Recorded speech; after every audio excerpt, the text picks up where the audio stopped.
Did you read my interview? Oh yeah, that one. Yeah, it was very interesting, very unique. Today,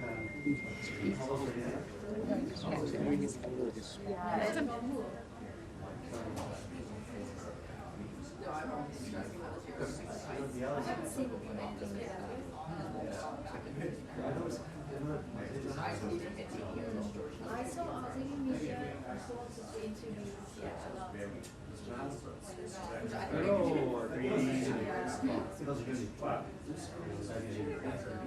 What do you mean by unique? I don't know. Yes, that's why this is not how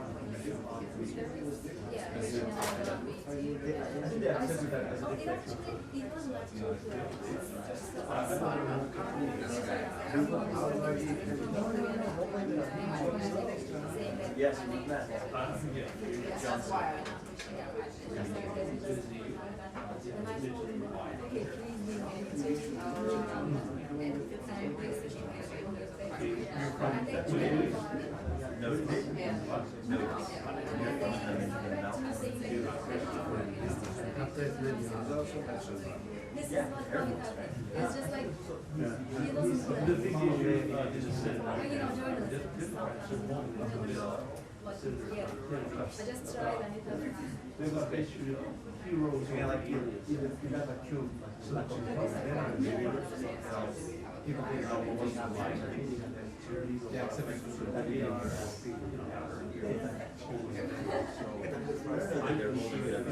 right now. In the house.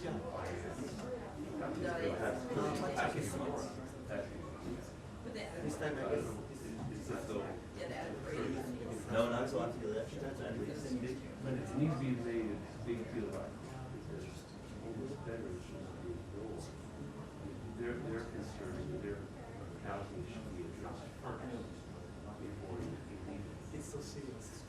And beyond.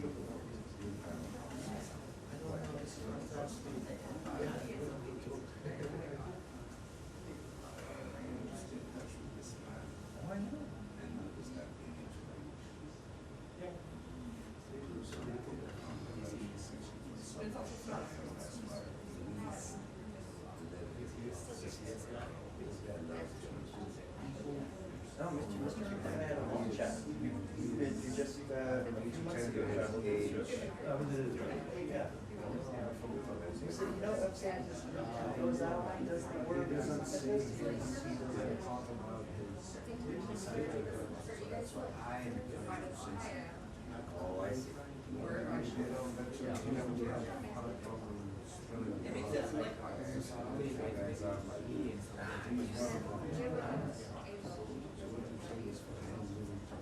She's taking classes, but then there's a lot of people who did them. It's like, I think all of them.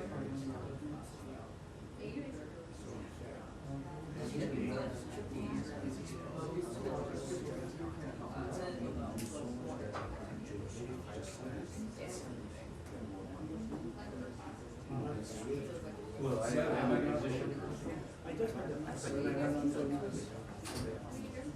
Actually, you can see that you have my card.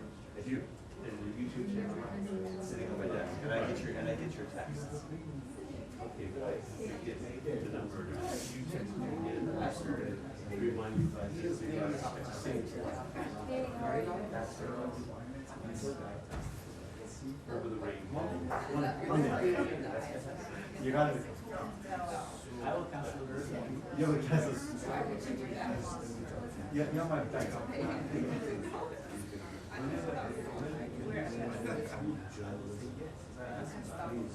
I don't know where this is coming from. We'll save you.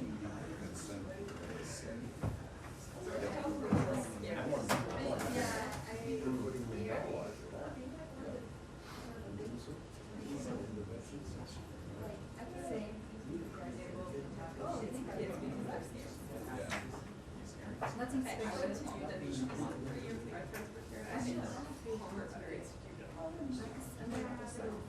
No, I'm just saying, because I don't want them to do this.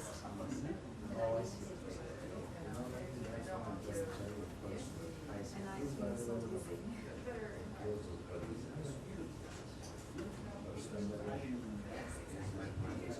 Precisely, actually. I don't, but let's see, maybe I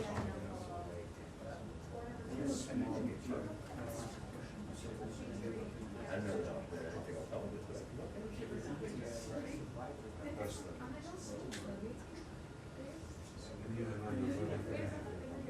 Yes. It's the society.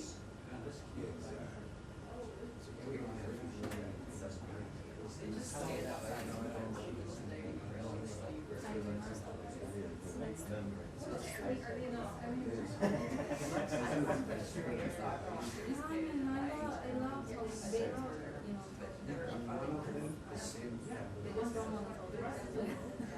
We'll all be there.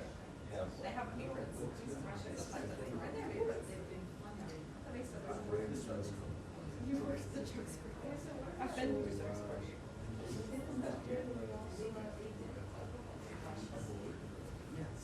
Yesterday, and they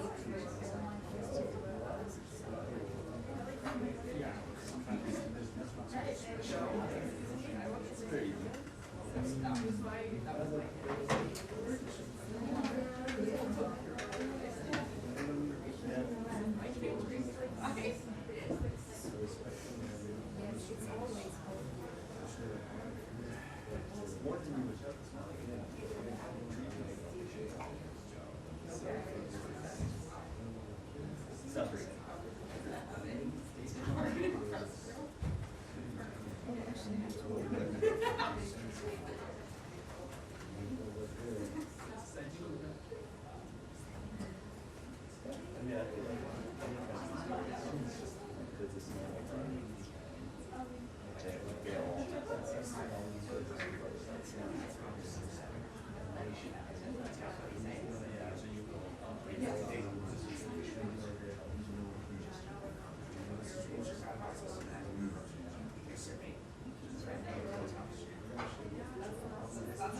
Oh yeah, it was about the whole story, about Senate and some music,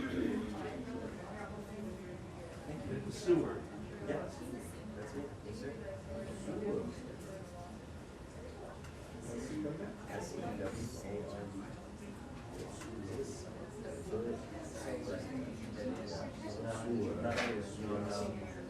I got plenty of that.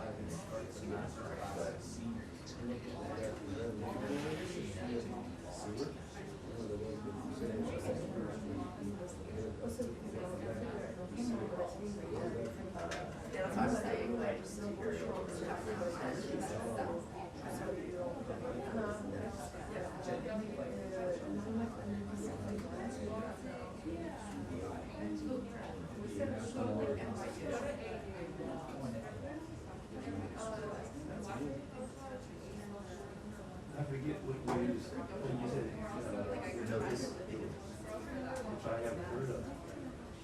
No, it's been around since January. It's a non-profit. And ours is a non-profit. Because ours is a non-profit, I couldn't hear this. They deny it. So it's a really big deal. Yeah, I mean, I try to ask the gallery for a piece. When did you last ask? So it was a year ago. They give you a reason why. Oh, because it's our nonprofit, because of funding and all that, donors, we want you to reveal the names of our donors. We thought that was, Well, I think from their end, it would be like, they're asking for transparency and ethics. But I understand your stance too. Right.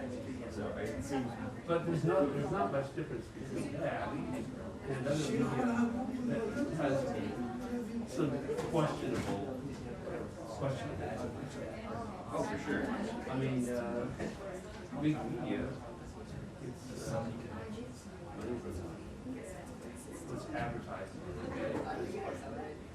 Absolutely.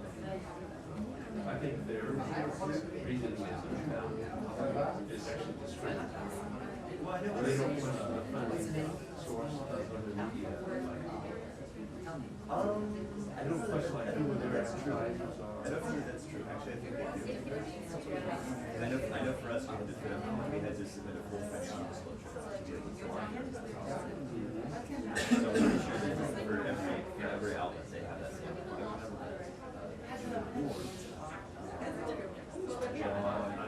I just don't. That's fair enough. I respect that.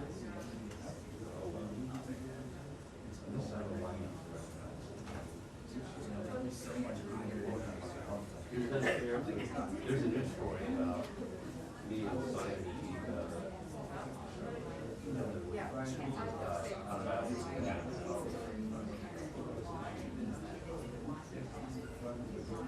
But you succeeded.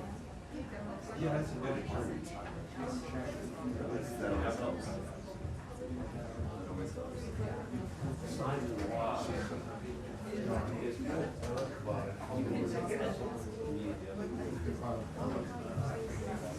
Yeah, Alex, how are you?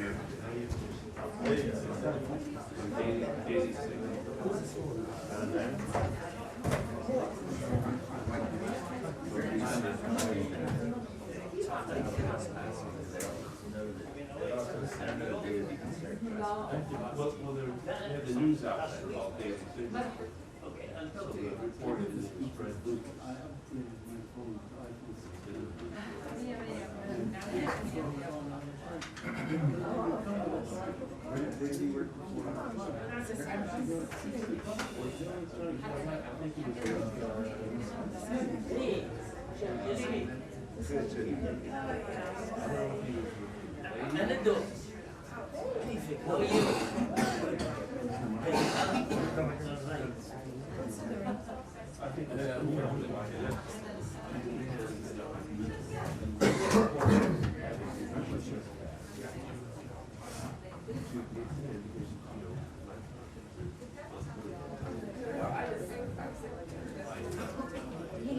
Hi.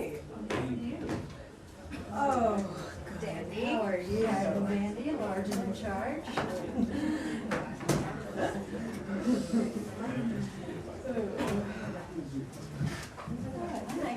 I can return 2 sheets of paper to you if you'd like some. We're really close. November 5th, election day. So whatever the countdown is, it's like everyone's getting time to hear. My dad's like, this baby's coming in mid-October. I'm like, Yeah. I don't think Have they? Really? So like when did they do it? Like a weekend or whatever? I think I did it on, just Okay. Geriatric, whatever they know. Sure. right.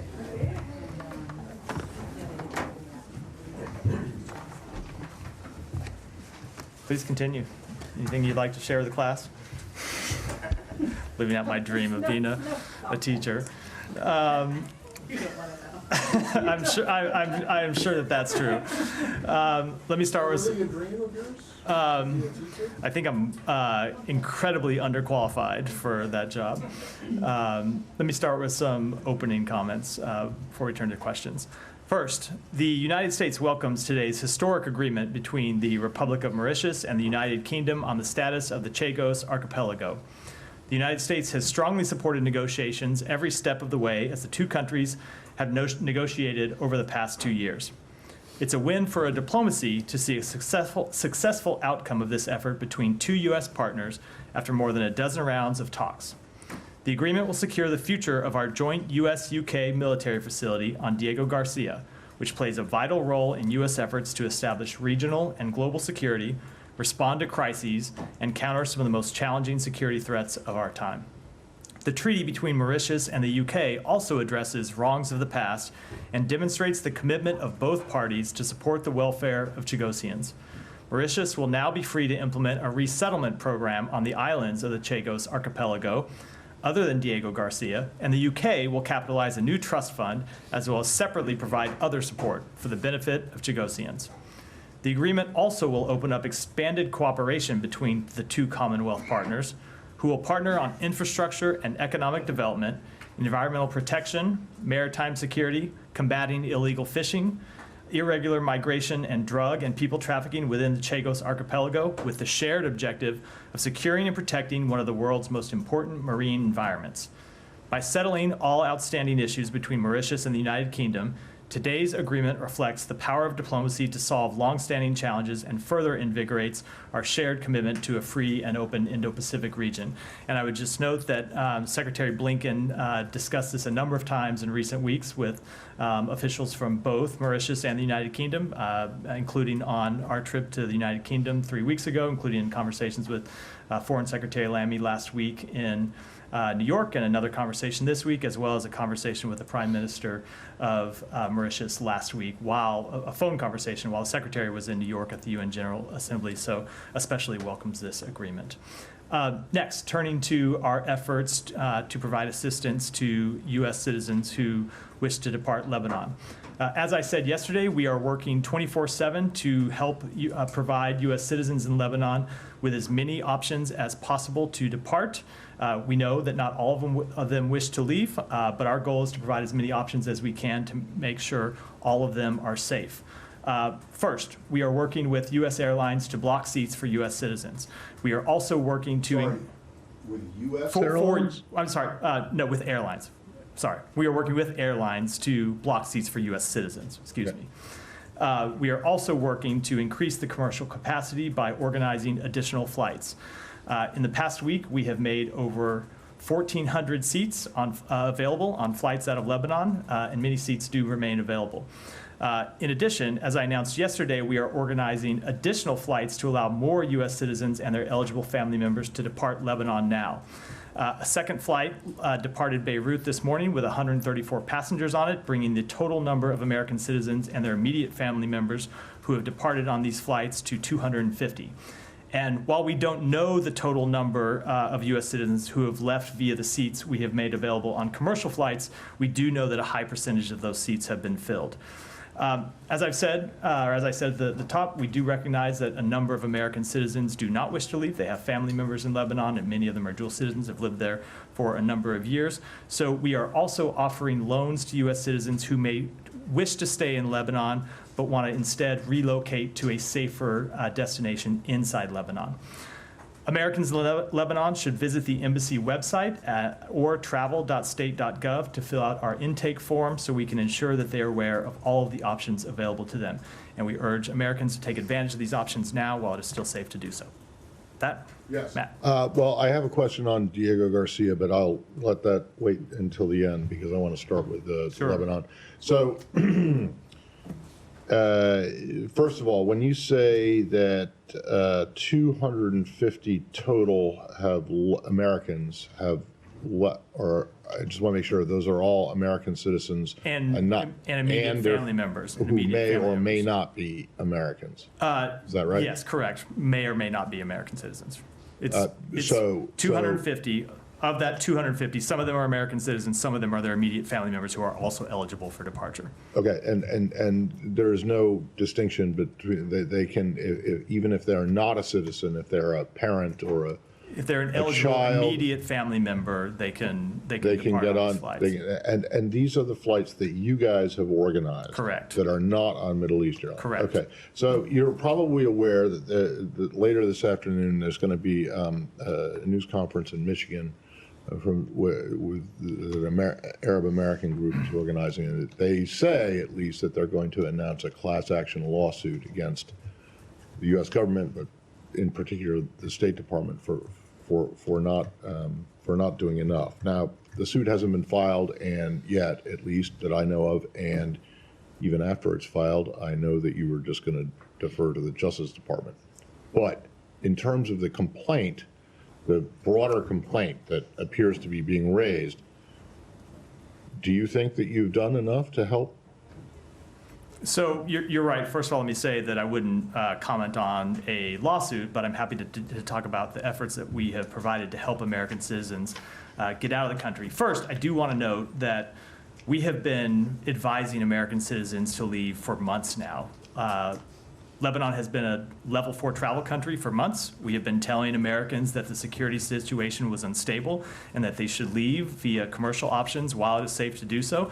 We know that a number of American citizens did leave over the past few months, but of course there are thousands and thousands who didn't leave and decided to stay, and some for very good reasons. Some we know have family members, and as I said, aren't going to want to depart Lebanon under any circumstances. But we have been advising people to leave via commercial options while they still could. Over the past week, as the security situation got more tense and as a number of commercial airlines that were flying out of Beirut as recently as the last 10 days or so started to cancel their flights, we then started identifying these other options to get American citizens out. The first thing we did, as I said, was to make seats available on Middle East Airlines, which is the only remaining commercial carrier flying out of Lebanon. And a number of American citizens have left via those flights. You haven't? I don't have a number. As I said, we don't ever have perfect fidelity on the Americans that actually show up for those flights because it's via a commercial carrier. But we've been told by the carrier that a high percentage of the seats that they've set aside are being filled. But we just don't have an exact number. But it is in the hundreds. In addition, to supplement the seats available on Middle East Airways, we started yesterday organizing our own flights, and we had a flight with 300 seats available yesterday, and around 120 people went out on it. We had another flight with 300 seats available today, and a little over 130 people went out on it. We're going to continue to organize those flights as long as the security situation is challenging, as long as there aren't sufficient commercial options available, and as long as there's demand. So what we have tried to do is be responsive to the situation as it changes. So when there were ample commercial flights available, we were urging American citizens to take them. When the number of commercial flights shrunk, we first worked with the remaining carrier to make seats available. And when we found that there were still more American citizens that wanted to leave, we organized our own flights, and we'll continue to do everything that we can to help American citizens who want to leave get out safely. Okay. One of the other complaints that's been raised is that the cost of a seat on one of these planes, particularly on Middle East Airlines, is just exorbitant. People can't afford it. So one, if you are an American citizen who wants to leave Lebanon on one of these MEA flights and can't afford it, can you go to the embassy and get an emergency loan to pay for that seat and for the seats of your immediate eligible family members? So I don't know if you can get a loan from the embassy for a seat on the Middle East Airways flight. I'm happy to check on that. But and any individuals who have that question, if they register with our website, either the one I outlined before or the embassy people will be able to answer that question directly for them, look at their exact circumstances. I will say, yes, we know that the price of the flights on Middle East Airways have been extremely high. It's what you would expect in a situation where they're the only carrier that remains flying. And we know that's very difficult for some people. But I will tell you, that's one of the reasons why we organized our own flights, because we do recognize that a number of people just can't afford to pay those flights. And while the cost varies on the flights that we have organized, the most that any American will pay for a seat on those flights is $283. And if they can't afford $283, if they don't have $283, we will provide them a loan from the U.S. government for the cost of that ticket on board one of the flights that we have organized. So we would urge any American citizen who wants to leave to take the advice that we are offering to register with our website, and we will reach out to them about flights that are available and work with them to try to get them on a flight they can afford. And those flights that you've organized are to where? Do you know? The two flights that have left so far are to Turkey. The flight that left yesterday, the flight that left earlier today are to Turkey. If we have additional destinations, meaning Istanbul. And people can always obviously move onward from there. If we make flights available to additional destinations, I will update you after those flights have taken place. Last one, extremely briefly, just you said at the very top you made 1,400 or arranged for 1,400 seats available. Those are on MEA, right? Correct. The 14, Correct. And then on top. Okay. Correct. Thank you. Yep. All right. Thanks, Matt. Just to take a step back, American officials, including from this building, had in previous months expressed doubts and concerns that Israel could sustain military engagements on two fronts, in Gaza and in the north. Has that assessment changed? No, it certainly hasn't changed. I mean, if you look at our assessment, I will say a little more complex than that. It was not just that they would have a tough time sustaining a major military operation in Gaza and a major military operation in the north. It's also that additional escalation in the north was potentially destabilizing on the West Bank, and they would ultimately find themselves in a number of different confrontations. So that continues to be our assessment, that the longer conflict goes on, the risk you have of additional conflicts breaking out, and that is, puts the Israeli security services in an extremely stretched situation. Without betraying the confidence of diplomatic conversations, does the U.S. have a clear picture of Israel's goals in the north in terms of how long they might stretch in time or geography? We have discussed those goals with them, but obviously it's, I think, appropriate for them to speak to them publicly, not us. Okay, and vis-a-vis Iran, similarly, without getting into what they might be targeting or what kinds of operations may be considered, does the U.S. have clarity on what Israel is considering doing, especially because in the past have come with little advance notice and nonetheless require the U.S. to engage on the deterrent planning? We have ongoing conversations with them. I just don't think it's appropriate for me to get into any level of detail, even about the types of things they're considering or the types of consultations that we are having. Have they taken nuclear sites off the table following the president's? I'm just not going to go beyond what I've said. Okay. Does the U.S. believe that Israel striking nuclear sites would lead to a broader war? So the president spoke to this yesterday, made clear that we did not believe they should strike nuclear sites.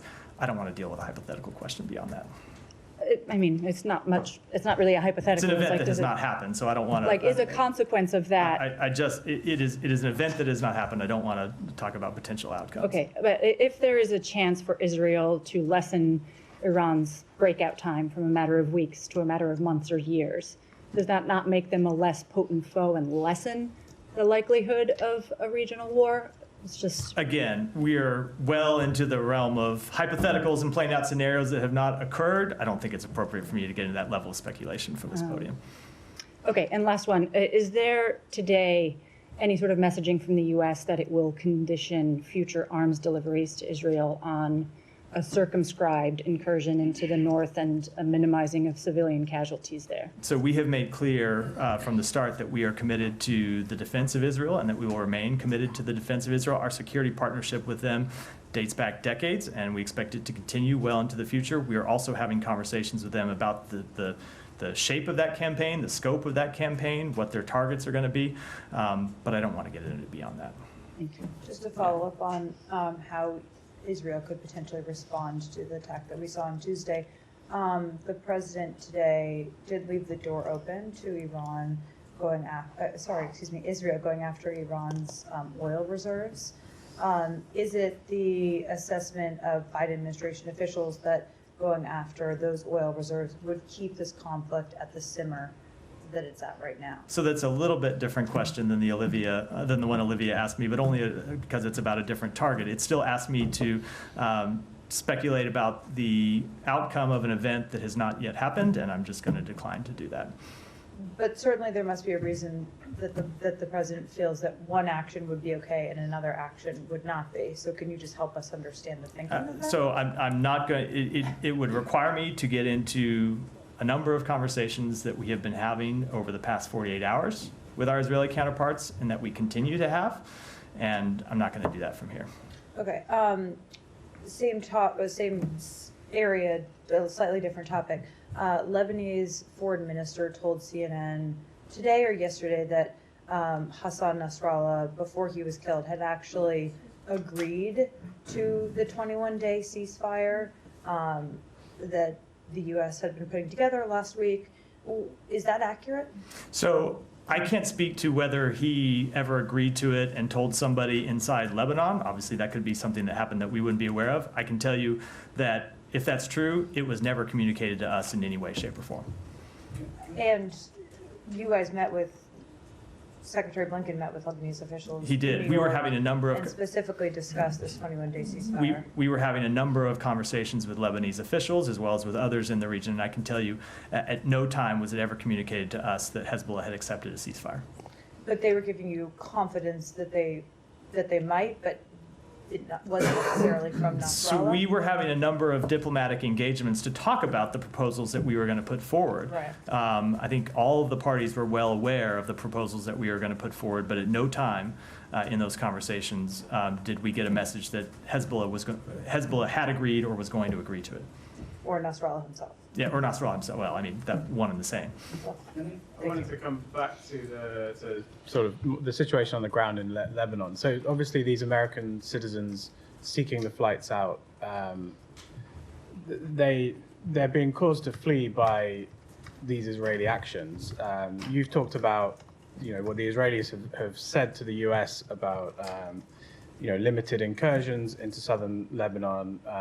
But we've sort of seen there is a ground operation, and there's also an aerial operation with a lot of bombing going on in Beirut.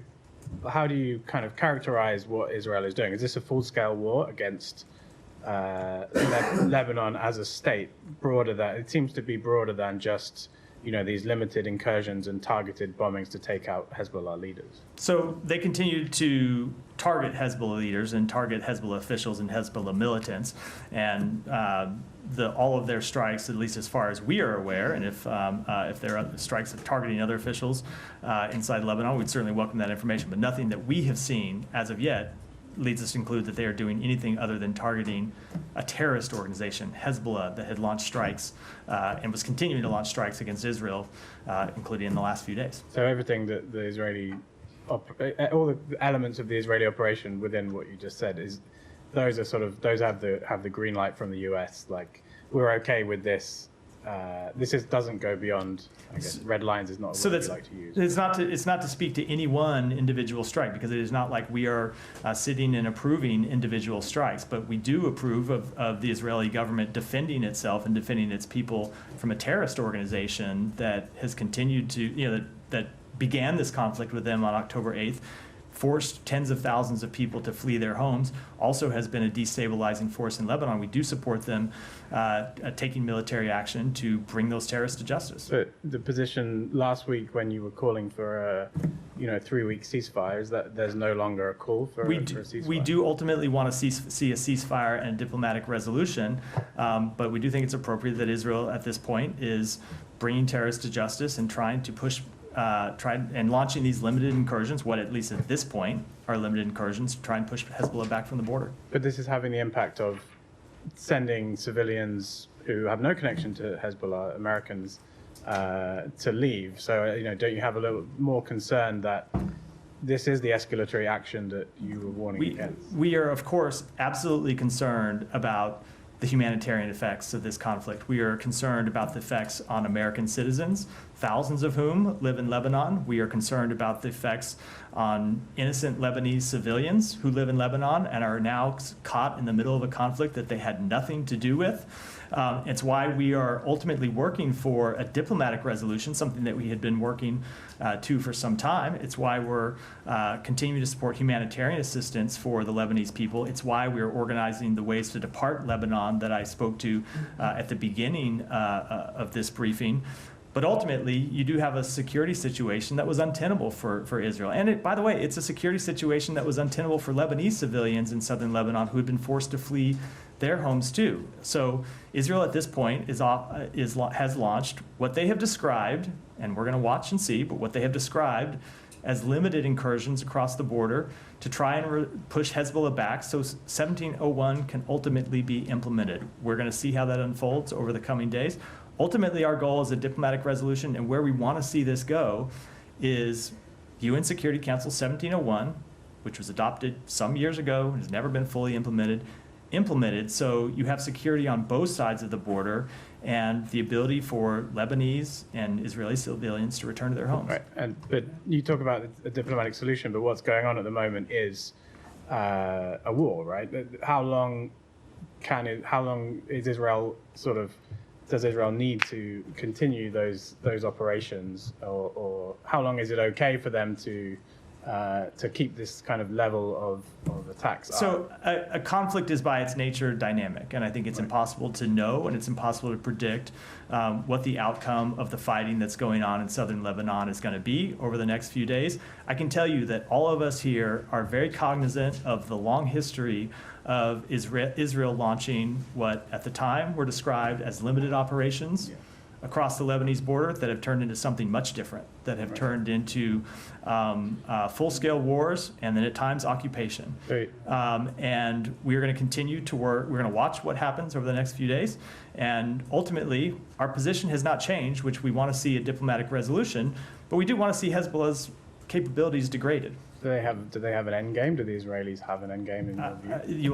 The Israelis will have to speak to that question, not me. When you say the next few days, though, Matt, do you indicate that the U.S. believes that these incursions into southern Lebanon will be finished in the next few days? No, I'm not Why are you speaking. saying I'm not that? speaking to that at all. My next briefing is on Monday. I'm happy to come back and take the question on Monday. But look, we're watching this. We are watching this. It goes to the point I was making in answer to Simon's question, which is they have described these as limited incursions across the border with very targeted objectives, which is to clear out Hezbollah infrastructure.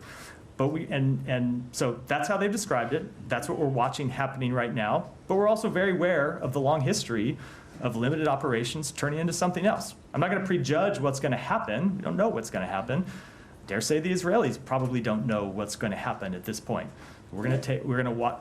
Saeed, hold on, relax. We're going to watch as this unfolds, and we'll make our assessments as in real time as they occur. And you guys doesn't know how long this will take? I don't think if you asked Israel, they could tell you how long. It is the nature of a conflict that it is dynamic, right? But in the case hold on, listen to me. Unpredictable things happen in conflicts. The enemy responds in a way oftentimes that you don't expect. This isn't to prejudge any possible outcome. It's just to say it's a fluid and dynamic situation. And I think all of us ought to be cautious in pretending to say that we know exactly how it's going to roll out. But in the case of Gaza, which was not that long ago, Matt, you were pressing the Israelis to articulate a plan or a vision for governance for what comes next. Are you doing that the same in the north or not? We are having very detailed conversations with them about that. I would never read my unwillingness to talk about those conversations publicly to mean that we are not having them privately. Just follow, you said maybe the Israelis don't know what's going to happen. Is it okay for a country with using U.S. weapons to go into a conflict with no You are way out? completely misinterpreting what I'm saying. When I say that they cannot know what's going to happen, the point is that oftentimes when you begin a conflict, you do not know how it's going to go. You should at least have... It's not to say they don't have a plan. It's not to say that they don't have objectives. It's to say that conflicts are unpredictable, and the enemy does things that you don't predict. It is impossible to predict with a complete degree of uncertainty or to complete degree of certainty how it will unfold. That's what I meant. Yeah, but go ahead. Go, guys. I know, but like all of you have your hands up. I'm going to call on you one at a time. Go ahead, Eva. Yes, Matt. So till now, you still see it as a limited operation in the south? That's what they're conducting at this time. And again, as I said, that's not to make any predictions about what will happen, but that's what we assess is happening as it stands. Okay. I want to follow up to your response to Simon on the targeting. If this targeting is systematic, the manner in which it's conducted suggests that there is no safe place. Because how do you expect the people to know who's living around them, what's happening in these buildings? Can this be justified? So obviously targeted attacks on civilians could not be justified, but Israel does have the right to go after terrorists. I mean, that is just a fact under international humanitarian law, that every country has the right to defend itself against terrorists. But their strikes have to take into account civilian harm, and they need to take into account where civilians are. They need to take actions to mitigate civilian harm. They're required to do that under international humanitarian law in Lebanon as they are anywhere else. There's 1.5 million person in the streets now. They don't have a place to go. And the way it's conducted now, you may have more people in the streets, because how do you expect the people to know who's living in this building and what's happening? It's not only some places, I don't know. It's how do you expect that people can predict who is living beside them? So there are horrific consequences of this conflict. It's why we ultimately want to get to a diplomatic resolution. This is a security situation that has plagued Lebanon for years, and you obviously know the long history well, which is Hezbollah has been a destabilizing force that has attacked not just Israel, but has attacked Lebanese civilians and has put the entire region in this untenable situation where after October 7th, they began launching attacks on Israel that forced tens of thousands of Israeli civilians to move. And then Israel responded, and they had this tit-for-tat escalation back and forth that forced tens of thousands of Lebanese to move.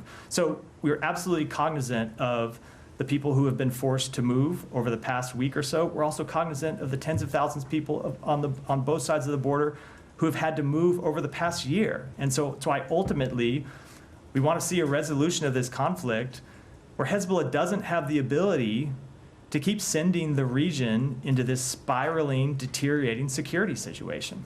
Well, you're confident that they are targeting only Hezbollah?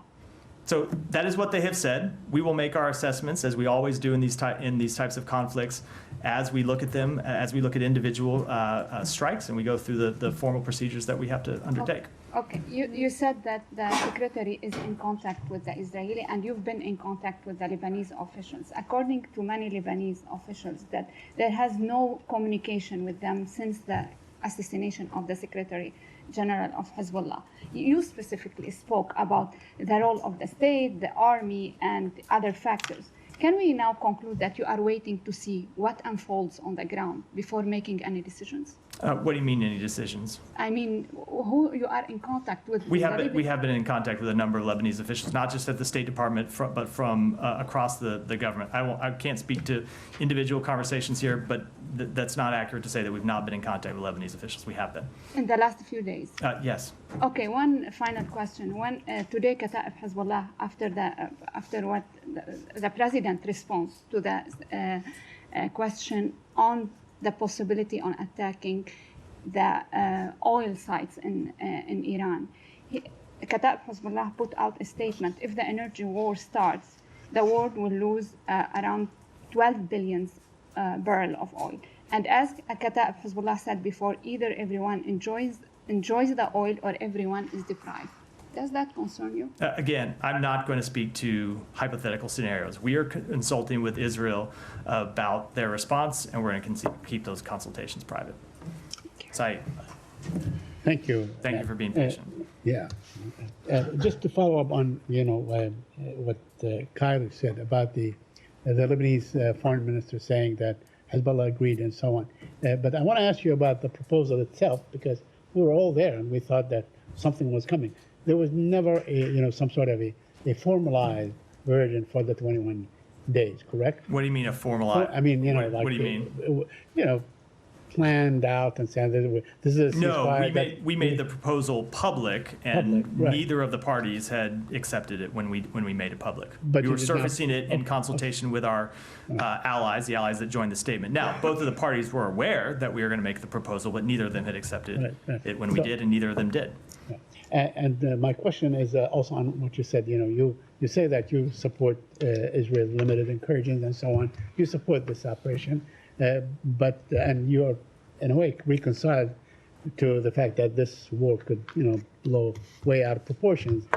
Citing what happened in 1982, an incursion that went on to be an 18-year occupation, and so on. So, which is it? I mean, are you reconciled to this fact, or do you want to push for a diplomatic solution right now? I mean, before things get out of hand. So we do ultimately want to see a diplomatic resolution, but we also think it's appropriate that Israel takes steps to try and deal with what has been an untenable security situation, both for them and for the Lebanese people. Okay. So let me ask you: do you now that we are really on the brink of maybe a major war, you think that this administration, the Biden administration, missed an opportunity by not rejoining the GCPOA? So if you recall, Saeed, and I assume you were here in 2021 and 2020. I wasn't, but I think you were here during the law, and probably heard from Ned a number of times about this situation. Right. We made clear from day one of this administration that we believe diplomacy is the best way to achieve a solution to Iran's nuclear program. And in 2021 and 2022, there were multiple efforts to return to the JCPOA after the previous administration's catastrophic decision to withdraw from it. We approached that process in good faith. We worked with our allies and partners on it, and ultimately, Iran wasn't serious about the process, and they demonstrated that by walking away from it in 2022. Now, on the issue of the war in Gaza, I mean, you always say Israel's right to defend itself, and that's fine. A sovereign state can defend itself. But also, Israel uses the euphemism or the pretext, whatever you want to call it, of saying that there are human shields and so on. So conceivably, these are not... I just missed the pretext of what? No, and the pretext of continuing its attacks and so on populated neighborhoods and many places, saying that there are militants.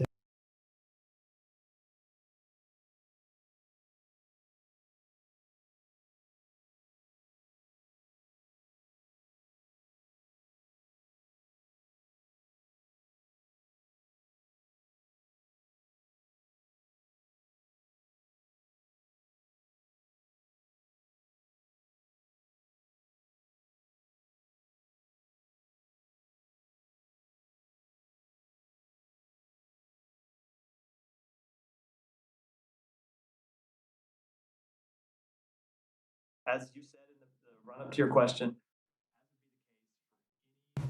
nation facing an ongoing terrorist threat. But also, ultimately, we want to see the establishment of an independent Palestinian state, which I'm going to be perfectly blunt. The absence of a Palestinian state in no way justifies terrorism against the state of Israel and Israeli civilians. It absolutely does not. We're also aware that the absence of a Palestinian state is one of the major drivers of insecurity and instability in the region. And we continue to believe that the best way for Israel to achieve its long-term security, in addition to all the benefits it would bring to the Palestinian people and all the benefits it would bring to the region, is the establishment of a Palestinian state. The current government of Israel has made clear that they have a very different view of that question. We will continue to make clear on behalf of the United States what we believe is in their interest and what we believe is in the broader region's interest. Thank you. Nadia. Thank you.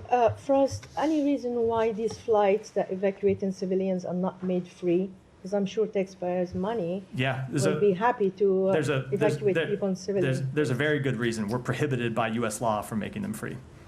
Okay. So I have heard that complaint that we should make them available for free, and I would encourage any American who believes that to contact their congressman and ask to change the law, because we are prohibited by law from making them free. Now, that said, the most that anyone will pay is $283, and I understand that's still a lot. It's only to Turkey. I understand that that's still a lot of money that some people have, but we will make a loan. We will provide a loan to them so they can go out on that flight. And if you want us to provide free flights, we need to change in the law. We're just not allowed to, fundamentally. All right. Hopefully it will change. Yesterday I asked you about the 6 first responders who were killed. Today the total number is 97 of people who are trying to help others have been killed. So do you believe that Israel is taking every precaution to avoid people like first responders, doctors, people on the front line who are trying to help people who are wounded or evacuated? I cannot give you an assessment of the strikes they have conducted over the past few days. I can tell you that that is the type of thing that requires us to take a very detailed look at the facts and the law and the circumstances. I can tell you when, after a considered period of time in the conflict in Gaza, we looked at the number of civilian casualties, including first responders, including aid providers, including humanitarian workers.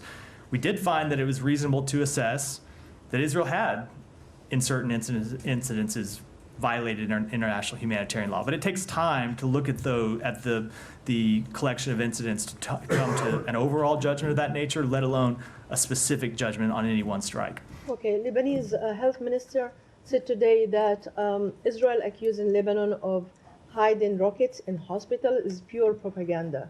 Does the U.S. assess that actually there are rockets or no rockets in hospitals in Lebanon? I don't have we heard in Gaza. Sorry, I don't have any assessment to provide as it relates to the presence of rockets in hospitals. Will you look into it? Because so that potentially requires me to offer you an intelligence assessment. Even if I look into it, doesn't mean I can come to here and speak to it from the podium.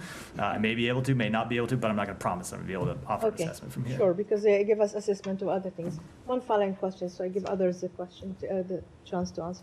There was a clip that's been circulating on the social media that your former colleague Ben Rhodes has retweeted, and that's of Prime Minister Netanyahu testifying in Congress 22 years ago, saying basically, and I'm sure you saw it or maybe you'll see it, if we get rid of Saddam Hussein, everything, the whole Middle East will be great. And we know how the Middle East turned out to be. So do you see a scenario now where Netanyahu is saying if we just get rid of Hezbollah and Hamas, the whole Middle East will be great? Do you see similarities between the two historical I'm just not going to comment. relevance? I'm not going to comment on something that the Prime Minister said years and years ago. There's But you support him now in his mission. Just let me finish. There's an obvious difference between targeting a terrorist organization and targeting a state. I'll say that. We do believe they have the right to target a terrorist organization that has been attacking civilians in its Can I have a clarification on the flights? Just the flights. Because I remember when we worked for the UN, we were getting transported by American military planes, the C-130, C-17 from Amman to Baghdad and so on. I mean, Was that the and case? free. I mean, it's just, So, I'm sorry, I have no idea the circumstances all right, of the I'm flight you're just saying. talking about. I can't Okay, all right. possibly speak to that. Can I just back on the question about the health workers being killed in Lebanon? Did you ever get clarity on whether this American who was killed there the other day was a full-on citizen or? So speaking of an LPR? Kamel Jawad, Yeah, I think his family has they put out a statement now. Yeah. But I'm just wondering what his. So we continue to look into it. I can tell you that the information that we had yesterday, we could not verify that he was a U.S. citizen, and we believed he was a legal permanent resident. I've seen now that the family has described him as a U.S. citizen. That may very well be true. We are looking through our records now to verify whether he was an American citizen or whether he's a legal permanent resident. Either way, he was an American. And his death is an I get that, unavoidable but there is a tragedy. distinction. Yeah. So that review is still underway. Yeah, we're looking to, I hope to have some information by the end of the day, but we haven't determined definitively one way or the other. But as I said, either way, he's an American, and his death was a horrific tragedy, and I think I said unavoidable. His death was a horrific tragedy, and we offer our sincerest condolences to his family. Can I just press you a bit more on this, the reports of this strike in Bashura in Beirut overnight, which is a very residential area. Reportedly, Hezbollah linked the Islamic Health Organization, in which local reports say 9 people were killed. I mean, have you got any assessment on that or any more information? I don't. Obviously, we want to see hospitals and healthcare facilities protected.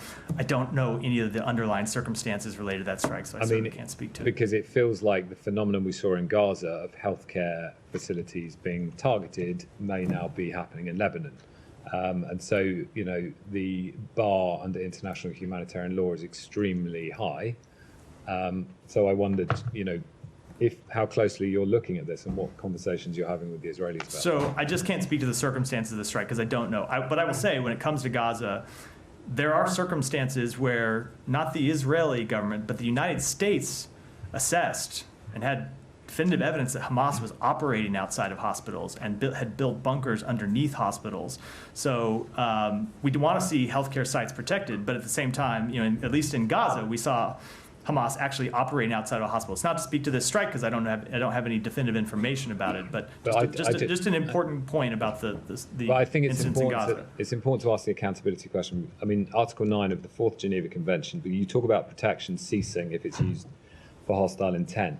But that is only after due warning has been given, naming in all appropriate cases a reasonable time limit, and after such warning has remained unheeded.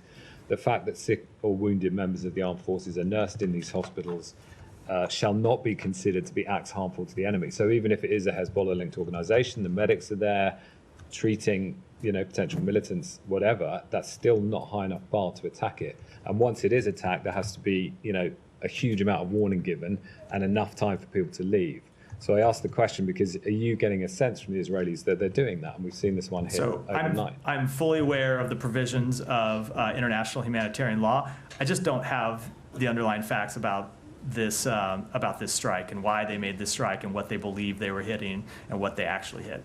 Okay, and Chagos Islands, are we going to come back to that? Yeah, we'll come back to it. Okay, thank you. Thank you, Matt. I do note the BBC's interest, so I was going to come back to that. But I'll come. I'm already noting your interest. We'll come back to that as well. Are you considering the other UK-based outlet raises their hand as well. Go ahead. Are you considering providing humanitarian aid to Lebanon at this time? We are providing humanitarian aid. We are the largest humanitarian aid to the Lebanese people, have been for some time. We're working with a number of international humanitarian organizations. We want to make sure that there is enough aid to make it to the Lebanese people, and if we need to look at additional investments, we will of course do that. And regarding the Lebanese army, are you considering providing them with the arms and the munitions to empower them to implement UN Security Council resolutions 1701 and 1559? So we have supported the Lebanese armed forces for some time. I don't have any additional announcements. And on the presidential elections, are you pressing the Lebanese leaders to elect a new president at this time? We have made clear for some time that we think the Lebanese government needs to overcome the dysfunction in the system. One of the primary instigators of that dysfunction being the Hezbollah veto over who the next president would be and elect a president. And through your contacts with the Speaker of the House, did you feel like he's moving forward in this? I wouldn't want to get into those conversations in detail. Thanks. One more, and let me try to go to a few others. A few other topics before I come back to Chagos and wrap, because we've been going for a while. Thank you, Matt. I just want to ask you about a comment you made earlier about that the ceasefire is still your goal, but you are supporting the incursion, ground incursion, to target a terrorist organization positions in the south, as you mentioned it. But what is needed to be achieved in the ground, so then the priority will be the ceasefire? So I'm not going to offer an assessment today of where the operations that the government of Israel has launched, where they are going to go.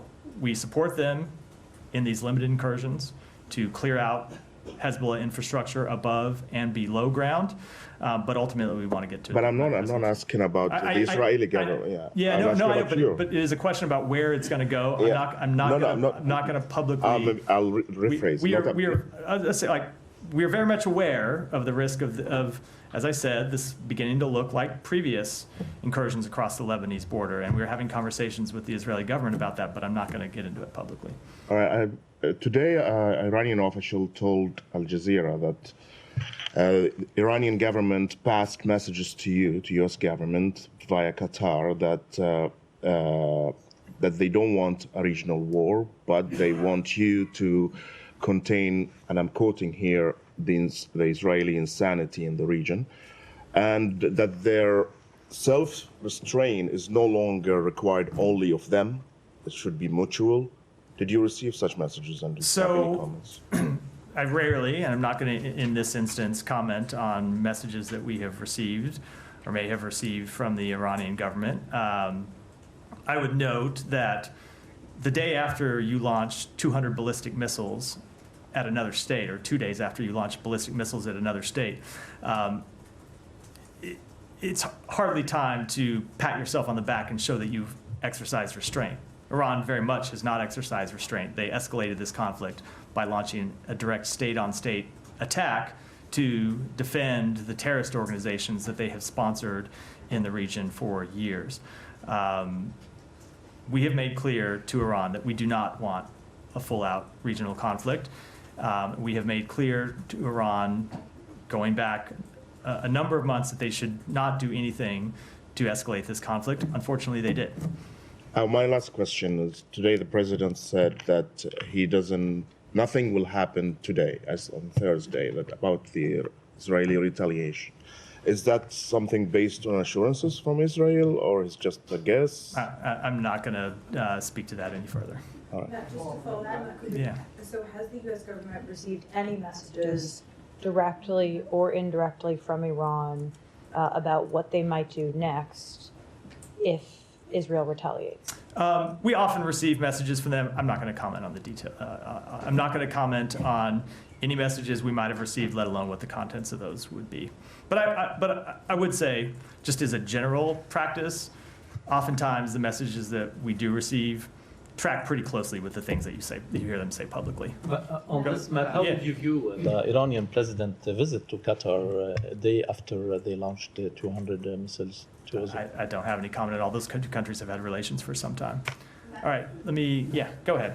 I Yazidi woman was freed after being trafficked to Gaza. What role did the U.S. play in her rescue? And the circumstances of her captivity seem undoubtedly horrific, but can you explain why the U.S. chose to intervene in this particular case? So you're right. We did recently help safely evacuate from Gaza a young Yazidi woman so she could be reunited with her family in Iraq. The circumstances of this case really hard to describe. This is a now young woman who 10 years ago, when she was an 11-year-old girl, was kidnapped by ISIS in Iraq, sold, and forced to marry a Hamas fighter in Gaza, moved to Gaza against her will. The recent death of her captor in Gaza allowed her to escape. And we were contacted by the Iraqi government, who was made aware of the fact that she escaped, that she was alive, and that she wanted to come home to her family. And the government of Iraq asked us to do whatever we could to get her out of Gaza and get her home. So over the past few weeks, we worked with a number of our partners in the region to get her out of Gaza, to get her safely home, obviously with the government of Israel, and with other partners as well, to get her out of Gaza, get her home to her family, and I can say now that she is safely home with her family in Iraq. I would ask that, obviously this is someone who's gone through pretty difficult circumstances, we would ask that everyone respect her privacy, of course. But I would say in a number of times over the past nearly 12 months, we have been able to get people out of Gaza. Obviously, our first priority is always the safety and security of American citizens, and when we're working to get people out, we always work first to get American citizens out. But there are a number of others who, in certain cases, for example, kids with cancer, other people who needed medical treatment, who were not citizens of the United States, where we have been able to get involved and get them safely out of Gaza. Can you explain a little more when you say work with your partners to help in the rescue? Can you speak a little more to the specific role that U.S. played as far as the embassy? I can't really get into the full details. I can say she had already made it out of captivity herself inside Gaza after her captor had been killed. Remember, she was married to a Hamas fighter. We found out about the situation from the government of Iraq, who asked for our help. We then worked with the government of Israel to get her out of Gaza and get her safely home, working with other countries in the region, but I really can't go into some of the underlying details. Yeah, go ahead. Just following up on this question, is that the only case that you're aware of that the Yazidi girls are in Gaza and in that area? Because there are about 2,600 Yazidis that are missing, and I'm sure that the US government are helping the Iraqi government to rescue them. Yeah, so the Secretary has spoken to this on a number of occasions, that you're right, it is somewhere around 2,600 who remain missing and unaccounted for. We obviously don't know where all of them are. This is the only case that I'm aware of. There may be others who are in Gaza. We only became aware of this case because, as I said, the government of Iraq brought it to our attention and asked for our help. I'm not aware of any others. And, doesn't mean there aren't any, I'm just not aware. Yeah, and another question on the Iranian attack. After President Biden said today they are discussing a possible Israeli strike on Iranian oil facilities, the Iranian UN mission said anyone who's helping Israel attack Iran would be a legitimate target for Iran. So, and yesterday the Iranian president said that we are not seeking a war, but if Israel responding us and attacking us, we will attack them harder. So how do you see these comments? Is that something that you are taking or looking at when you are calculating a response to Iran? So the only thing I will say that is that we have made quite clear that we will defend against any attacks on U.S. personnel and U.S. interests in the region. I think I'll leave it at that. Let me do one more. Go ahead, and then I'm going to come back to the Chagos. Go ahead. So have you seen this report from the Times of Israel this morning and a few other outlets that the Lebanese military for the first time has been involved in a direct shooting conflict with Israeli forces? And in general, you've spoken, I think, earlier this week a few times about about the rights of sovereign nations to defend themselves. Where does that play into Lebanon, and at what point does Lebanon have a right to say, you're on our territory, you need to leave? So every country, of course, has the right to defend itself, but the conflict in Lebanon has not been with the state of Lebanon, it has been with Hezbollah. I can't speak to this specific reported exchange of fire, because I don't know the underlying details, but the conflict has not been with the state of Lebanon. So, all right, Matt, you want to do Chagos? Matt, So Tom? you mentioned when you opened with the Chagos, you mentioned that this agreement would that addresses the wrongs of the past, and by that I presume you mean the forcible relocation of the island of the islanders. Chagosians, yeah. Yeah, but I don't believe, unless I'm completely wrong and you misstated this, that the people who were actually forcibly repatriated from Diego Garcia are allowed to go back to Diego Garcia. Is that correct? So I will let the UK and Mauritius to Well, speak the details of it. Okay, but you said in your opening that they would be allowed to go back to islands other than Diego Garcia. I was about to answer that. I'll let them to speak to all the details, but my understanding of the agreement between these two countries is that they will be allowed to go back to other islands in the archipelago other than Diego Garcia, and that the UK is setting up a trust fund to help them with those relocations. Okay. But why is it that they can't go back to Diego Garcia? Is what's going on there at this joint UK-US military base so super ultra sensitive or controversial that people can't? I mean, I recognize it's not a very big island, and I also recognize that the number of Chagosians who were forcibly repatriated off of Diego Garcia at the beginning is not a huge number. But I mean, why can't they go home? Ultimately, that is a question for the UK and Mauritius. Well, it's your base, it is our base, but when it comes to the so is what's going on there so that is dangerous that people think that is a question for the governments of the United Kingdom and Mauritius who negotiated this agreement and can you speak. say this is a UK-US base, but it is not really a UK base at all. It is a US base. Yes, they have sovereignty over it and will continue to, or at least exercise Mauritian sovereignty over it. But this is your guys' operation there. It is. So why is it that you don't want people who lived on the, who were on the island and were forcibly moved off of it to go back? It is not a question of the United States wanting them or not wanting them. It is a question for the United Kingdom and Mauritius, who negotiated this agreement and ultimately came to this resolution that both countries deemed was equitable, where Chagosians would be able to return to other islands in the archipelago and would get financial assistance to do so. We have stated previously for many years that the manner in which the Chagosians were removed is regrettable, and we welcome this agreement to see them allowed to return to other islands in the archipelago. I'm sorry, I just don't get why they can't. Why the people who were removed from Diego Garcia can't go back to Diego Garcia, but they can go back to other islands. I mean, there must be something about Diego Garcia that makes it either dangerous or inhospitable for civilians, and I just think that people should know what that is. Look, obviously we have a base there, but when it comes to this exact question, it really is a question for those other two governments.